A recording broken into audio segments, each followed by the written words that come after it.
танаас асууж тодруулах бас зүйлс байна.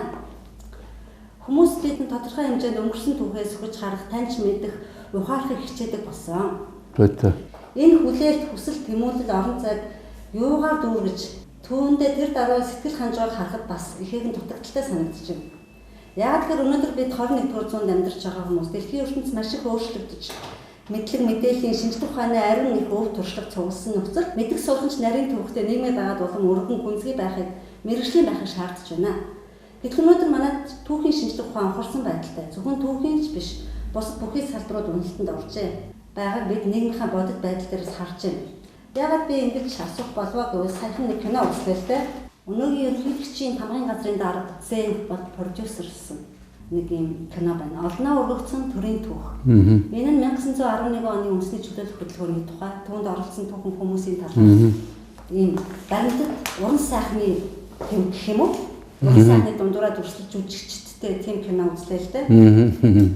За ингээд энэ кинонд манай өнөөдрийн бидний нөгөө 100% хүлээж авч сонсдог түүхчид хүмүүс маань дундуур нь гарч байна те. Дундуур нь жүжигчтэй явж ярьж байна. За ингээд энэ киног үзээд эцээцтэй. Энэ кино ер нь юу биднэрт хэлэх гээд байгаа юм бэ гэд надад бол нэг тийм сайхан сэтгэл төрсөнгүй. Юу бодгдсон гэхээр Монгол улсын, Монгол орны төлөө, Монгол эх орны төлөө ер нь үеийн үед баяд ноёд язгууртан дээд ламнаар эдгээр л зүтгэжсэн. Дээд давхар зүтгэсэн. Тэдний хүчээр л энэ хорон одоо тусгаар тогтнолоо олж байна гэсэн санааг нийгэмд өгөх гэсэн болов уу гэж би бодлоо. Би тэр киног бас одоо саяхан тэр энэ киноны тэр зохиол бичсэн гэдэг хүнээс би олж сонсоод үзсэн л дээ бас. Би бас яг чамтай адилхан ёсол тийм л одоо сэтгэл надад үлдсэн. Ер нь би бол Монголын түүхийг бас нэлээд одоо бас чамгүй өөрийгөө судалсан хүн гэж би боддог.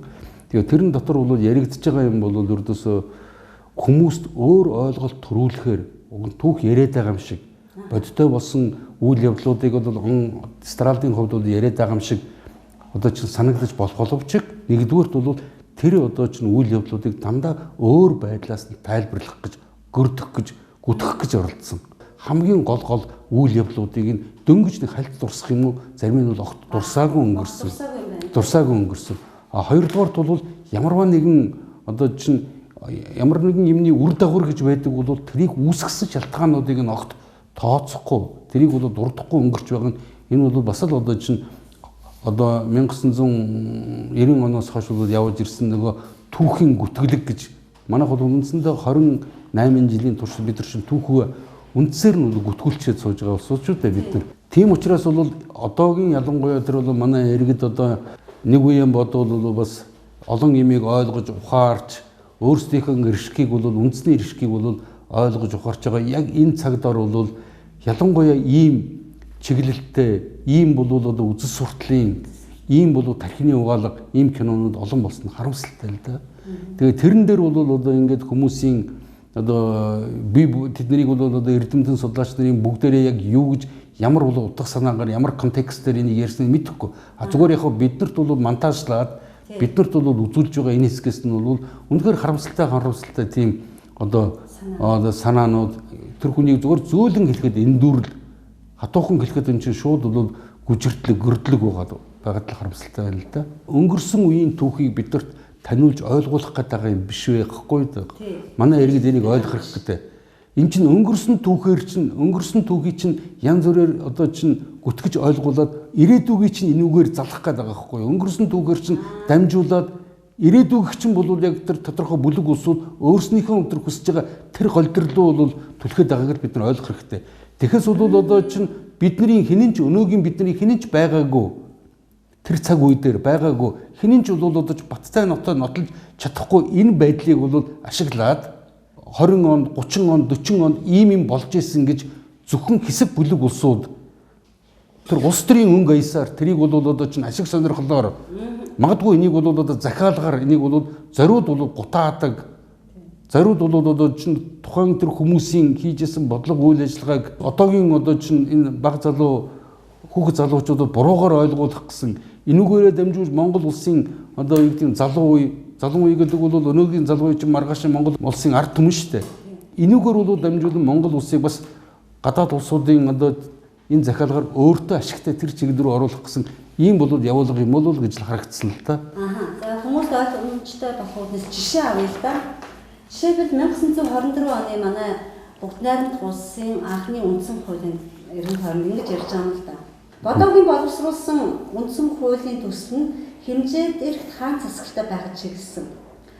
Тэгээд мань хүн өөрөө ингэж бичсэн байгаа юм л да. Тэр хэн лам төлөө би тэр бичсэн цагталтаа. Би бол Английн ардын төр засгийн үндсэн хуулиас хуулийг ингэж орчуулж одоо энэ манайд тохирноо гэж.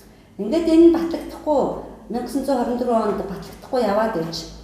За тэгэнгүүт энэ кинон дээр бол ингэж энэ киноны үзүүлж байгаа өнцг нь бол ингэж байгаа байхгүй юу? Тэр үед одоо бодоо нар бол маш зөв одоо үзэл санаа төвшүүлсэн. Яагаад энийг нь одоо бүүмэд одоо тэр кино бид нарт тийм шууд хэлж өгöd байна. Кино. Одоо би бол тэр зөв гэхгүй л. Тэгтэл энийг комментарийнхын одоо эсэргүүцээр ороод монголчууд одоо ингэ зөвлөлтийн үндсэн хуулийг хуулаад ингээд үндсэн хуулиа батллаа. Үлзийбаатар гэдэг туугч хэлж байна л да тэрийг. Тэгвэл Үлзийбаатаргаа хэрвээ Англигийн хуулцсан бол юу хэлэх байсан болоо гэж би бодсон байхгүй юу бас. Октябрийн хувьсгалын үр дүнд ардын хувьсгал ялаа.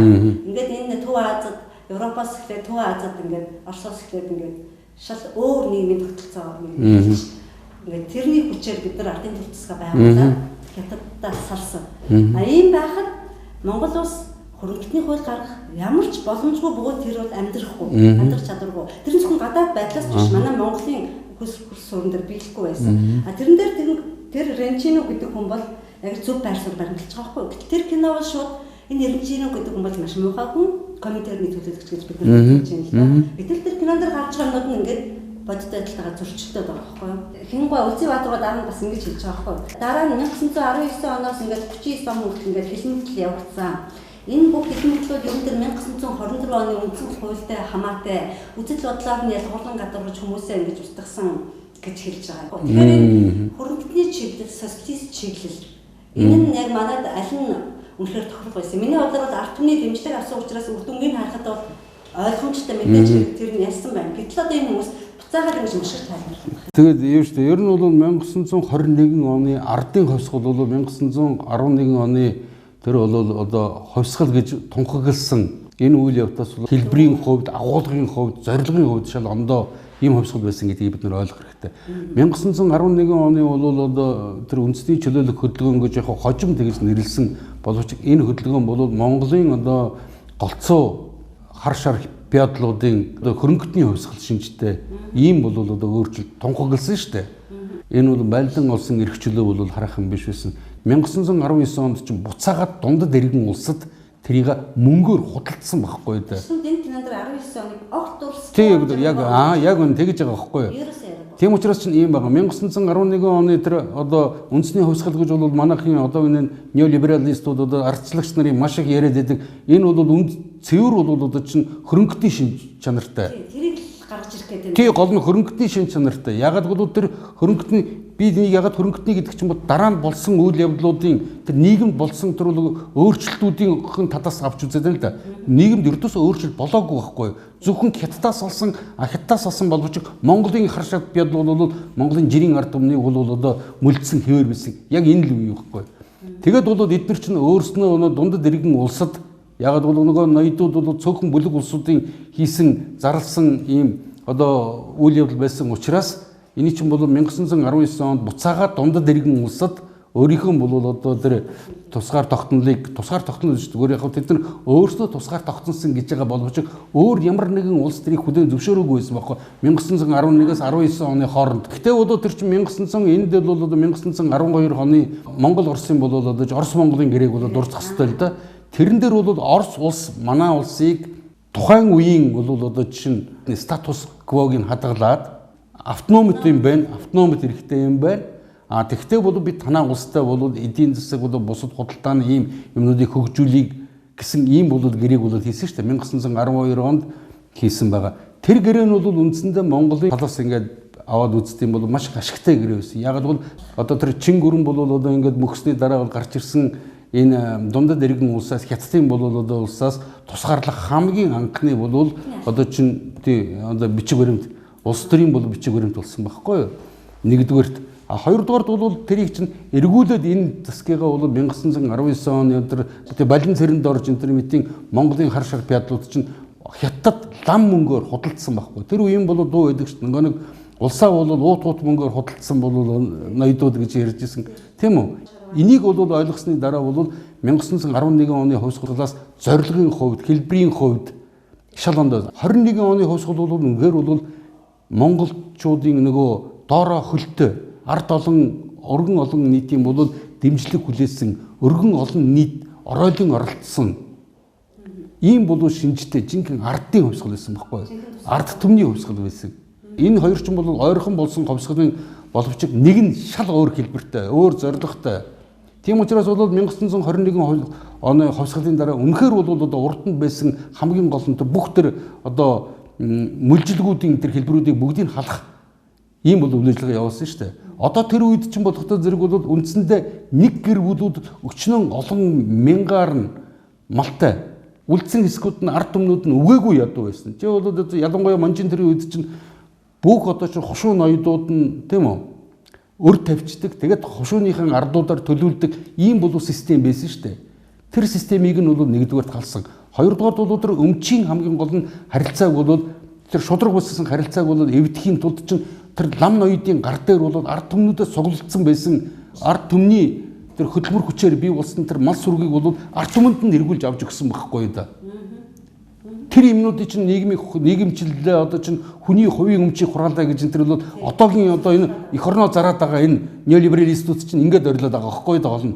Тийм яг одоогийн байдал бол ер нь 11 оны байдал. Яг л иймэрхүү байдалтай байсан байхгүй да.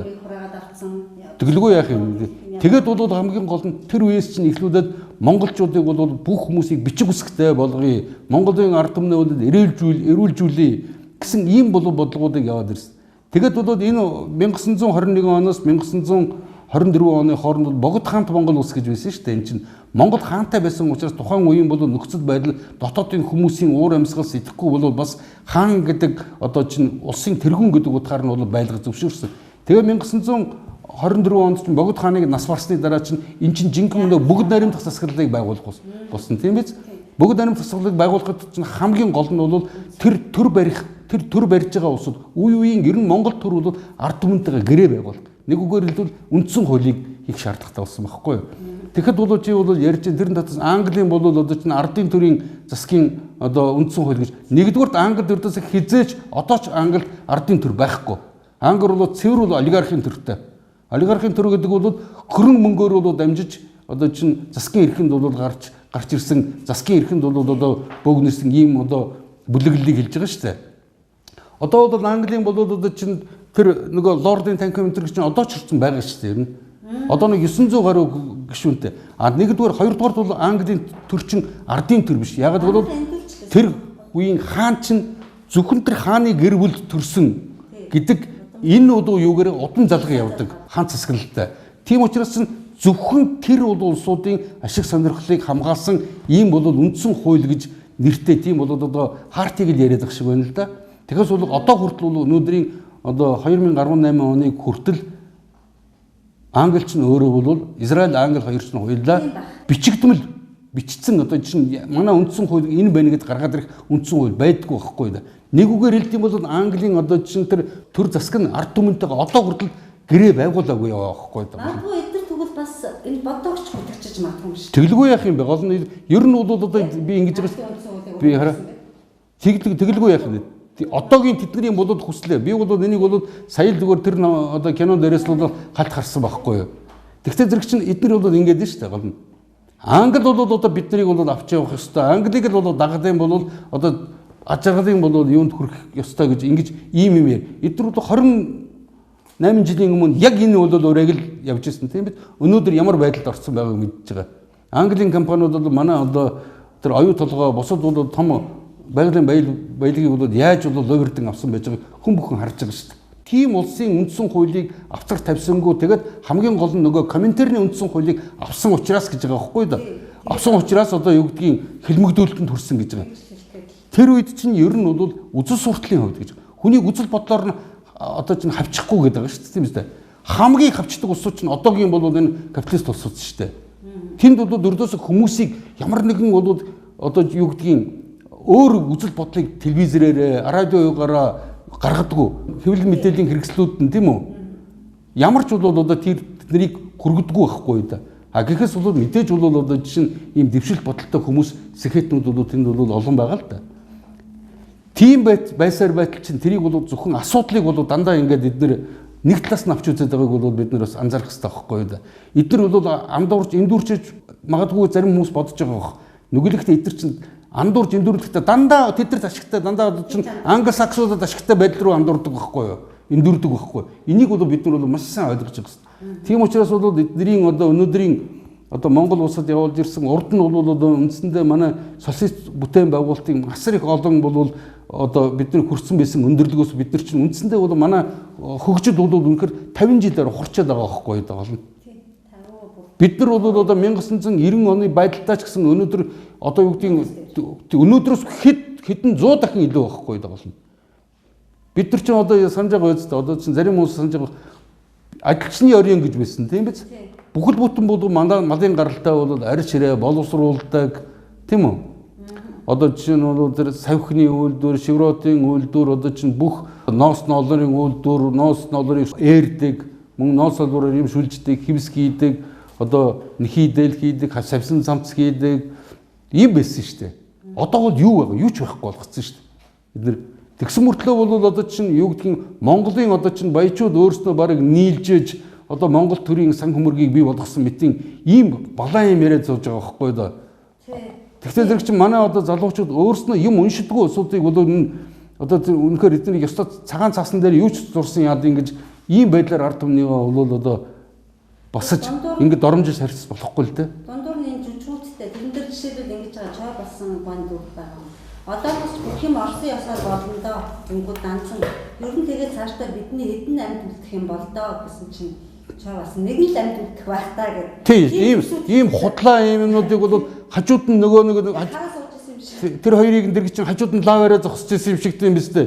Ийм бол ингэж ярьдаг. Энд чинь уваагүй бол гүтгэлгүй байхгүй бид нар. Ийм хачаа юмнуудыг бол хийгээ тэгээд өшөө трийг нь бол одоо залуучуудын дунд бол ингээд тараагаад яваад байгаа нь үнэхээр харамсалтай байхгүй юу? Гамин цагаан орсоор даруулчлаа. Цагаан орсыг улаанаар нь дарууллаа. Тэгж хэлээд байгаа байхгүй шатар тоглонгоо. Одоо манайхан шатар тоглоод байгаа юм шүү. Гүг ер нь бол манайхны энэ чинь тэгээд ялангуяа бол тэрэн дээр монголчууд бол 1911 оны хувьсгалыг их одоо үнэхээр бол хятадаас өсөнд үндсэндээ байлдан олж авсан мэт бол ярьдаг. Тийм биш шүү дээ. Тэр чинь бол одоо үндсэндээ 1850-ад оны үеэс бол ялангуяа өмнөд хятад гарсан бол тэр тэмцэл тийм үү? Тэрний бол одоо чинь өөр явсаар байжгаад 1900 одоо чинь 20-ад оны ихээр бол үндсэндээ манжин төр бол тэгээд мөхсөн байхгүй. Яг энэ бол одоо юуг нь ашиглаад тэгээд ялангуяа бол богд одоо хаан тэргүүтээ бол Монголын хэсэг язгууртын одоо экстэс ноёдууд бол нэг тунхагласан. Тэгэхээс бол монголч нь өөрснөө бол тухайн үед нь тэр байнгын айрамгүй байна да тийм үү? Ер нь бол цэгэр дипломатын талаар бол маш их одоо сул дорой байсан байхгүй юу да тэр. Тэрий чинь харин бид нар бол хойд хөршөөс тэр үед ч гэсэн бол тэд нар ч гэсэн бол хойд хөршөөс хамгийн гол одоо чинь одоо аврал ирэх бол одоо чинь тусламж гоох ганцхан бол одоо боломж нь тэр байсан. Гэвч одоо бол зарим улсууд яриад байгаа шүү дээ. Японд бол одоо үндсэндээ манайх бараг Оросуудын оронд Японд эзлэгдсэн бол гэдэг. Японыг бол одоо чинь хятадын ард түмний 33 сая ард түмнүүдийн хятсан гэдгийг манайхан ойлгохгүй шүү дээ. 33 сая ард түмнийг нь Япон хятсан багхгүй юу? Дэлхийн одоо чинь 30-аад оны дундуур. Тийм биз? Одоо ялангуяа тэр 731-р анги ер нь бол одоо ингээд Нанкиныг эзэлсэн төв өдргээд одоо олон юу байгаа шүү дээ. Тийм учраас чинь мөн бол яг хятад гүрэмчин бол бас манжийн өнөөдөр дарлаас гараад бас өөрийнх нь тусгаар тогтнолын төлөө бол тэмцэл хийсээр явсаар байгаа 90-ийн дайн үргэлжлсээр 1949 онд манайхаас сүүлд яасан. 1921 оны тэр ардын хувьсгал үнэхээр бол ард түмний төлөө ард түмний бол одоо чинь их оронч хөвгүүдийн хийсэн энэ бол баатарлаг тэмцлийн үр дүн байсан байхгүй юу? Одоо тэр дайн байлдаанаар одоо 5 замын байлдааны тухай зургийг өгүүлбэр хийж байгаа байхгүй юу? Орос хятад хоёр улс хөвөлдөн шахсны улмаас бид цэргээ татлаа. Гого ер нь тэгэхээр 5 замын одоо байлдаан гэдэг чинь бол одоо энэ Монголын бол тухайн үеийн тэр баруун хязгаарт болж исэн энэ одоо тэр ховдоос бол нэг манжин цэргүүдийг хөөж гаргахын тулд чинь 5 одоо чинь чиглэлээс хүмүүс одоо цэрэг элсүүлээд тэгээд хятадын тэр бол бангийн аримын өдөөс тэр цөөхөн бол арим бол юу ч хийж чадахгүй байсан байхгүй юу. Үндсэндээ бол яг түүхийг бодит түүхийг ярьд юм бол хүрээнд бол одоо 1919 онд ороод ирсэн байсан тэр Санда амбаны хөөж гаргах тэрийг цэргүүдийг нь бол хятадын одоо тэр хэд хүртэл гаргах чинь тэрий чинь бүгднийг нь Оросын арим хийсэн, Оросын цагаан хааны арим хийсэн байхгүй юу дагал нь. Мөн ховдын бол тэр одоо амбаны бас цэргүүдийг бол Монгол нутгаас хөөж гаргах, тэднийг бол ард түмнээс хамгаалах, мөн тэднийг бол одоо чинь зохион байгуулалтаа бол одоо хятадын хэд гаргаж ингэж үдэж гаргах энэ бүх ажиллагаа чинь Оросын арим хийсэн байхгүй юу. Би дахиад тэдэн чинь цагаан хааны арим хийсэн. Тэр ерөөсөө дурдахгүй байгаа. Тэг харин би ингэж ярьсан. Манай эдгээр чинь бол гол үйл явдлуудыг ярьдаг байхгүй юу да. Тэгээд бусад нэг хэдхэн өөртөө ашигтай нэг хэдхэн үйл явдлуудыг яриад ингээд гөрдөөд байхтай зэрэг чинь одоогийн юм уншдаггүй залуучуудад чинь шал өөр ойлголт төсөөлөл төрөөд хоцорчдөг байхгүй юу. Тэгээд тэр өөр ойлголт төсөөлтөй улсууд чинь өөрийнх нь эсрэг сонголт хийгээд байгааг чинь хамгийн гол нь учир нь тэндээ байхгүй юу даа. Энэ кино бол ерөөсөө ингэж хэлж байгаа байхгүй Үзээ Баатарга. Энэ 50 жил Монголын ганцаардлын жил байлаа гэж хэлж байгаа. 11-ээс 61 он нүүб. Ганцаардлаасаа гарах гэсэн тэмцлийн жил байлаа гэж хэлж байгаа. Гүг юу гэсэн үг ганцаардлын жил гэдэг чинь бол хамгийн гол нь тэд нар чинь нөгөө Англи, Америк энтертэй. Тэд нар чинь бол биднийг ердөөсөө үнэхээр бол одоо жишээ нь зажлахгүй залгаад гаргачих тийм л улсууд байгаа шүү дээ. Тэр чинь гүг одоо тэр кинон дээр хүртэл байж байгаа шүү. 1843 он 46 он тэгээд бол дараа нь гарсан энэ хар тамхины дан гэдэг чинь хамгийн гол нь англи саксууд чинь бол өмнөд хятадыг эзлээд авсан. Тэнд чинь 130 сая хүнийг нь хар тамхинд оруулсан байсан шүү дээ.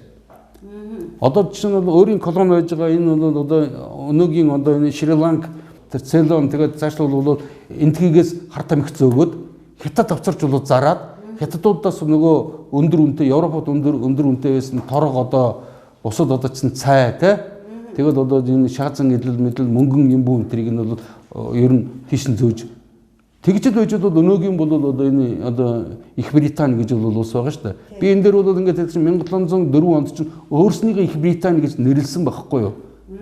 Бидний хэрвээ чинь агуу Монгол гэдээ бид нар өөрснийгөө нэрлэлчдээ бол бидний ч гэсэн бол Great Mongolia гэж л явна шүү дээ. Тэд нар ийм учраас тэрийг өрдөөсөө нэг хүмүүс өөрснийгөө тэгэд нэрлсэн гэдгийг манай хүмүүс ойлгох хэрэгтэй байхгүй юу? 1704 онд чинь тэр чинь нөгөө одоогийн бол Скотландыг бол эзэлж яваад нэг хаантай болохгүй. Тэгээд тэр үед чинь өөртөө өгсөн нэр нь байхгүй юу? Тэгээ энэ киног үзэхэд тэгээд уур Монголыг чөлөөлөх асуудлаар Оросын тал туслахгүй гэдгээ илэрхийлсэн гэж байгаа.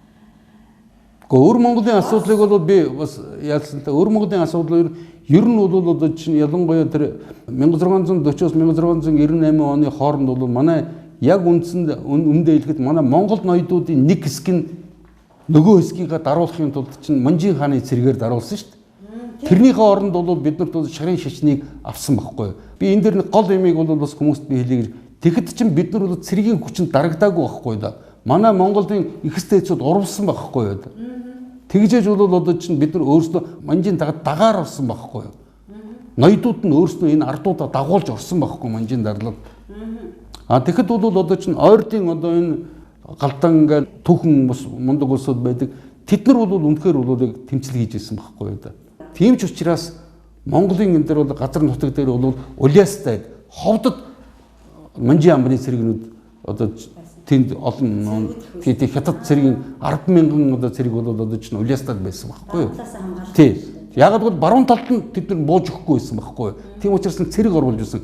Ийм бол юмнуудыг бол мэдэхгүй байгаагийн учраас мэдэхгүйг чинь далимдуулаад ардчлагч нар чинь Монгол урныг нураасан. Одоо бол Монгол орны ирээдүйг залуучуудаар нь дагуулж нураах гэдэг оролдоод байгаа байхгүй юу? Энэ бодит бус дэврүүн тий бодит үнэн нөхцөл байдлыг ажиллахгүй юм дэврүүн хөөр сэтгэлийг төрүүлэх нь хэнд ямар хэрэгтэй юм. Жишээлбэл ингэж хэлж байгаа Үзээ Баатарга. Энэ тэмцэл нь 5 замын байдлыг хэлж байгаа. Монголчуудын нэгдлийг хүчрэг байдлыг харуулсан үйл ажиллагаа учраас биднээс айсан гэж байгаа. Нөгөө талаас хаант орш дундад эргүүлс нь Монголтой дипломат аргаар харилцах нь зүйтэй юм гэсэн ойлголтыг тэдэнд өгсөн. Тэдний ойлгож байгааг одоо манай түүхч ойлгочихсон байна. Тэгэж бол ойлголт бол өгсдгийг бол ойлгосон. Харин дотор нь ороод гарсан юм шиг юм. Ер нь бол ийм байгаа шүү дээ. 1900 бол 12 оны гэрээ те 15 оны бол дараа нь Кяхтын гэрээ энэ төр чинь болохоор тэр үед чинь Оросын өөрийнх нь нөхцөл байдал маш хэцүү байсан шүү дээ. 1900 бол 5-6 онд чинь нөгөө Япон Оросын бол дайнд Орос бол үндсэндээ дотоодынх нь ялангуяа тэр хувьсгагч нарын одоо тэр явуулж исэн энэ бодлогын уршгаар бол үндсэндээ ялагдсан. Тийм учраас зөвхөн Монголын төлөөнөөс бол хятадын ард чинь бол тэртээ тэргүй нөгөө 1850 оноос бол одоо чинь суларцсан байсан энэ бол цэн гүрний ард чинь хамгийн гол нь барууны улсууд байсан байхгүй. Тэр чинь Их Британи нэгдүгээр, хоёрдугаар нь Франц, Герман, Америкийн нэгдсэн улс мэтийн ийм улсууд байсан учраас тэднэртэй бол одоо чинь асуудалд орохгүй тулд чинь Монголын асуудал маш болгоомжтой хандж байсан байхгүй юу. Мэдээж гэсэн бид нарыг бол одоо чинь ялангуяа тэр Крестовец гэдэг бол хүн бол үнэхээр Монголын төвхөнд бол гавь байгуулсан. Дараа нь 1900 одоо чинь тэр Потсдамын гэрээ, Ялтын гэрээгээр чинь бол Сталин өөрөө яг тийм болцолт тавьсан байхгүй юу. Одоо Монголыг өнөөгийнх нь яг байгаа байдлаар Хятадтай ярихгүй шүү дээ тэр чинь. Хятадтай ярихгүй. Хятадын ард бол одоо чинь Их Британи байсан. Хятадын ард чинь бол Америкийн нэгдсэн улс болсон. Хятадын ард Франц байсан учраас тэр Хятадын эздээр нь зөвшөөрүүлсэн байхгүй юу. Тэр үед тэгээд зөвхөн энэ тохиолдолд бид нар чинь дэлхийн 2 дугаар дайны тэр Европ дахь бол дайны ажиллагаа зогссны дараа бид нар бол Хятадын зүүн Хятадыг эзлээд авцсан байсан Квантуны армийг эндээс бол хөөж гаргана гэсэн ийм бол одоо чинь болцолт тавьсан байхгүй юу. Тэгэхээс уш бол одоо юу гэдгийг тэрий чинь энэ кинонд гарч байгаа шиг одоо чинь Рузвельтын тэр бол тэр юуг авсан тийм юм ердөөсөө байхгүй байхгүй.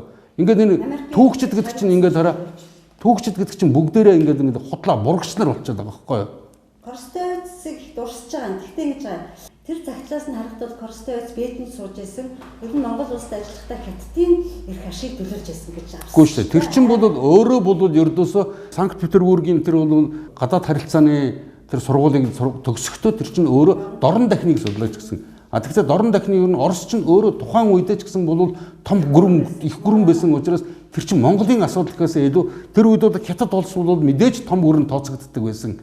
Ялангуяа Евразийн бол том гүрэнд Хятад бол одоо хэдийгээр бол одоо жишээ нь тэр хоёр харт амхны дайны дараа Английн бол одоо колони болцсон байлаа ч гэсэн бол тийм хүн ам тэгээд газар нутаг тэгээд эдийн засгийн одоо тэр байдал нь бол үнэхээр Хятадыг бол ямар ч байсан бол улс төрийн биш хэмэхэд эдийн засгийн бол одоо том улс гүрэн байсан гэдгийг нь түүхэн дээр тодорхой байгаа шүү дээ. Тийм учраас бол тэнд бол сууж агаад тэгээд бол өөрөө бол буцаж бол Петербургт очиод нэг хэсэг хугацаатай байж байхдаа хамгийн гол нь тэр үед чинь Хятад гүрэнд болж ирсэн тэр цэн гүрний бол одоо чинь тэр Сүрлийн одоо дараа Хятад дундад иргэн улс гэж бол байгуулагдсан тийм үү. Тэр чинь одоо тэр өмнөх Хятадын бол одоо хувьсгалч нар одоо тунхагласан тийм улс шүү дээ. Тухайн үеийн энэ байдлыг мэдчихсэн учраас тэрийг зохицуулах гэж тэндээс тусгай даалгавартай ирсэн байхгүй юу. Тэгээд бол одоо чинь тэрэн дотор бол ярьж байна. Тэр үеийн гадаад харилцааны Сазонов гэж хүн байсан гэж тийм үү. Тэр Сазонов чинь бол 1917 оны хувьсгалагч нь бол Британийн талыг бол баримтлагч гэдэг бүр юу хөөгдөжсэн нөхөр шүү дээ тэндээсээ. Тэр хүн чинь өөрснийхөө бол Монголын тухай битгэл эх орныхон ч төлөө биш байсан хүн биш байсан байхгүй. Энийг бол бид нар ойлгох хэрэгтэй байхгүй. Ер нь тэгээд бол энэ асуудлаар бол яг тэр улсуудтай тодорхой юмнуудтай бол ярилцаж бол бид нар мэдгэж хэрэгтэй байхгүй үнэхээр бол. Одоо ингээд тэгэхээр нэг худлаа одоо би энд нэг юм хэлээ. Би юуг бол үзсээ. Анхааралтай бол судалж үзсэн тэр Өлзий Баатрын тэр ярьдаг түүх 20 дугаар зууны түүхэн тэрэнд нь үний юм байхгүй байгаа байхгүй юу. Би энд зүгээр ингээд ном уншдаггүй усуудад ингээд нэг хандаад хэлэхэд тэр чин бол 1996 онд бол гарсан Баабрын нөгөө нүүдэл суудлал гэдэг бол тэр гүтгэлгийн бол бүр бүтэн ив үе шүү дээ ном би. Тэрийг бол яг тэрийг чин бол энэ Өлзий Баатрын тэр хамтарч хийсэн байхгүй юу. Энийг бол одоо та нар бол тэр Баабрын бичсэн тэр номыг бол зөхөд үзчих. Харж байгаа ямар нэгэн улс бол одоо чинь дайнд гадна талд нэгэд одоо чинь төрийн иргэд гараад гадна талын юмд одоо чинь эзлэгдэнгүүд архивыг нь дандаа өөрийнх нь талын улсуудаар бариулж байгааг. Энэ Өлзий Баатар ерөөсөө ойлгомжтой болж байна л да одоо энэ тэгээ яг одоо монголчуудыг бол одоо чинь магтдаг. Тий. Яг нь тийм байхгүй. Тайлбарлах юм аа л да. Энэ кино ч гэсэн үндсэндээ барууныхаа эздэд үнэн чинь харуулсан л тий бид нарыг чинь бол Монголын эх орны төлөө гэсэн бас хүмүүсээр халахуурчлаад тэгээ манайхны одоо чинь энэ хүмүүс чинь одоо юу гэдэг Япон шиг болсонгүй л гээд ингээд байгаа байхгүй Японд эзлэгдчихдэг бай эсвэл бол Британд эзлэгдчихдэг бай одоо хамгийн гол нь тэр Япон Монгол хоёр чинь бол шал өөр юм шүү дээ одоо чинь манайд бол ажиллах хүч тийм их хэмжээний ажиллах хүч алга байна одоо чинь уур амьсгал бол шал ондоо байна газар зүйн бол одоо байрлал бол их газрын гүнд барилсан байна боломжгүй байхгүй дээ хязгаарч их А тэгэнгүүт чинь одоо юм ойлгодгүй энэ улсууд чинь болохоор Америкт одоо чинь баруун дэжлэгдсэн байсан бол Япон шиг болчихно гэж эдгээр сэрүүн зүйдэлж байгаа байхгүй юу? Юм мэддэггүй улсууд ийм одоо чинь юм буруу хэлсэн сүх шиг байдаг байхгүй юу?